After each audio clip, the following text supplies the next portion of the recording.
আসসালামু আলাইকুম প্রিয় দর্শক, আশা করছি ভালো আছেন। রানার পক্ষ থেকে সকলকে শুভেচ্ছা।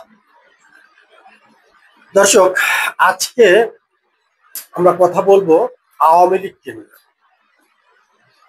আপনারা সাম্প্রতিক সময়ে হয়তো দেখেছেন, বাংলাদেশের ঢাকা সহ বিভিন্ন জেলাতে এবং বিভিন্ন অঞ্চলে আওয়ামী লীগ ঝটিকা মিছিল করছে। আমি এর আগে আমাদের একটি ভিডিওতে বিশ্লেষণ করার চেষ্টা করেছিলাম যে আওয়ামী লীগ সামনের দিনগুলোতে কি করতে যাচ্ছে, কি করতে চাচ্ছে। দর্শক, আজকে আমরা আমাদের সেই ভিডিওর সূত্র ধরেই যে আমাদের বিশ্লেষণ গুলো যে সঠিক ছিল এবং সেই পথেই আওয়ামী লীগ এগোচ্ছে, সেই তথ্যগুলোই তুলে ধরার চেষ্টা করব। আমরা কিছু শিরোনাম দেখে তারপরে আলোচনায় আসবো। এটি হচ্ছে 1 আগস্টের একটি পত্রিকার শিরোনাম, সিরাজগঞ্জে আওয়ামী লীগের শোক মিছিল। এটি হচ্ছে 3 আগস্টের রাজবাড়ীতে আওয়ামী লীগের মিছিল। এটি হচ্ছে যুগান্তরের একটি নিউজ। এটি বড় হচ্ছে আওয়ামী লীগের মিছিল, নেপথ্যে কারা। এটি প্রথম আলো, এটি আজকের পত্রিকা। তেজগাঁও, দুঃখিত, এটি আজকের না, এটি গতকালকের, অর্থাৎ 6 তারিখের। তেজগাঁও সহ ঢাকার 3 জায়গায় কার্যক্রম নিষিদ্ধ আওয়ামী লীগের ঝটিকা মিছিল, আটক 8। এবার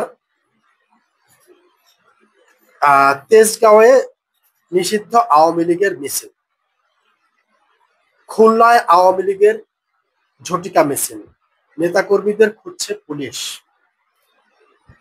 সংসদ ভবন এলাকায় নিষিদ্ধ আওয়ামী লীগের মিছিল, 1 জন আটক। এটি হচ্ছে আজকের নিউজ।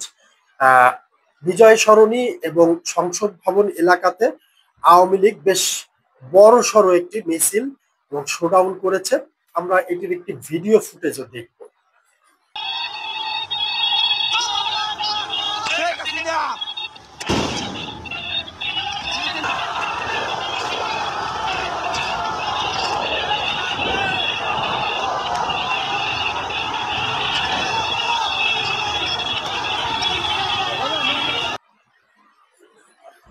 দর্শক, আপনারা দেখলেন যে আওয়ামী লীগের কার্যক্রম, মিছিলগুলো দিন দিন কিভাবে বাড়ছে।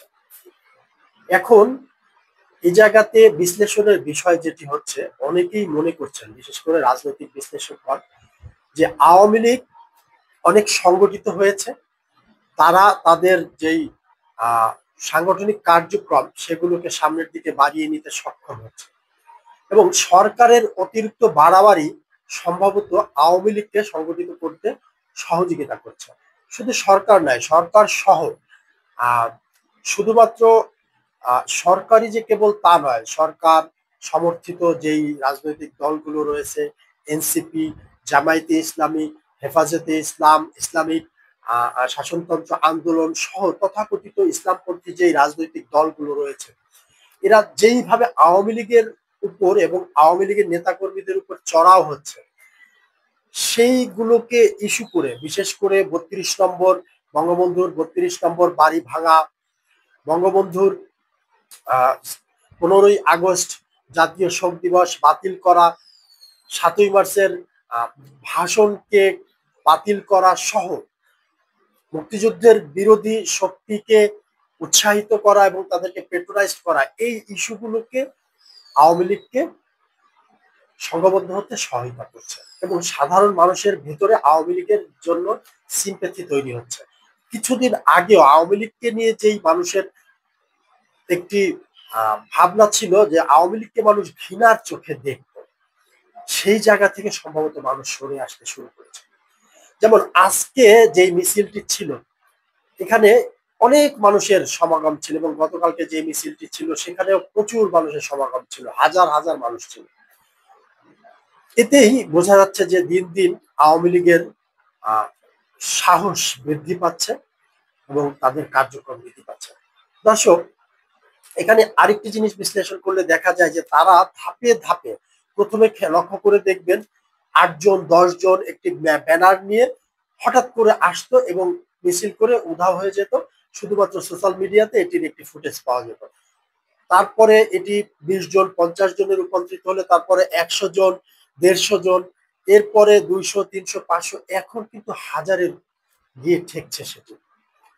বিষয়টি কিন্তু দিন দিন তাদের যে রাজনৈতিক সক্ষমতা বৃদ্ধির নির্দেশনা সেটি দিচ্ছে। তারা যে সক্ষম হয়ে উঠছে সেই প্রমাণ তারা রাখতে শুরু করেছে। এখন সব থেকে বড় যে বিষয়টি রয়েছে, সামনে আওয়ামী লীগের যে পরিকল্পনা নিয়ে কিছু তথ্য সামনে আসছে যে সেপ্টেম্বরের শেষের দিকে হতে পারে অথবা ডিসেম্বরেও হতে পারে। আওয়ামী লীগ কয়েক লক্ষ লোকের সমাবেশ ঘটাবে ঢাকায় এবং ঢাকা অ্যাটাক বা ঢাকা অবরুদ্ধ এই ধরনের একটি কর্মসূচি তারা দিতে যাচ্ছে। সত্যিকার অর্থে যদি যেই ধারাবাহিকতা তাদের ভিতরে দেখা যাচ্ছে, আওয়ামী লীগের যেই লগি বৈঠার কার্যক্রমের কথা মনে আছে যাদের, তারা হয়তো জানবেন যে আওয়ামী লীগের রাজনৈতিক যেই আন্দোলনগুলো বা রাজনৈতিক প্রোগ্রামগুলো সেগুলোর দক্ষতা তাদের কেমন রয়েছে। 2-3 ঘন্টার মধ্যে কিন্তু তারা সেই দিনকার সরকার ফেলে দিয়েছিল। কয়েক লক্ষ লোকের সমাগম দিয়েই তারা সেটি করতে সমর্থন হয়েছিল। দর্শক, সামনের দিনে কি তেমন কিছু ঘটতে যাচ্ছে বলে আপনারা মনে করেন? আওয়ামী সমর্থিত যেই মিডিয়াগুলো রয়েছে, মিডিয়া বলতে মেইন স্ট্রিম মিডিয়া না, আওয়ামী সমর্থিত যেই সাংবাদিকরা রয়েছে বা লেখক কলামিস্টরা রয়েছে, তারা অলরেডি বলতে শুরু করেছেন বা তারা বিশ্বাস করেন যে সম্ভবত সেই ধরনের কিছু একটি আওয়ামী লীগ ঘটাতে চাচ্ছে এবং ঘটাতে পারবে। এখন দেখার বিষয়, অপেক্ষার বিষয়, সরকার কি অতিরিক্ত চাপ প্রয়োগ করে এটিকে বন্ধ করতে পারবে নাকি সরকারের অতিরিক্ত চাপ প্রয়োগ আওয়ামী লীগেরই পক্ষে গিয়ে কাজ করবে, এটিও একটি বড় প্রশ্ন। দর্শক, আপনারা এটিকে কিভাবে দেখছেন? আসলে যেই দেশটি, যেই দলটি এখনো তাদের শীর্ষ নেতারা দেশে নেই, তাদের সভানেত্রী দেশে নেই, তাদের দল নেতা দেশে নেই, তাদের দলের প্রথম সারি মধ্যম সারির নেতা নেত্রীরা অধিকাংশই পালিয়ে বেড়াচ্ছে। তারা কি এই ধরনের একটা কর্মসূচি সফল করতে পারবে বলে আপনারা মনে করেন?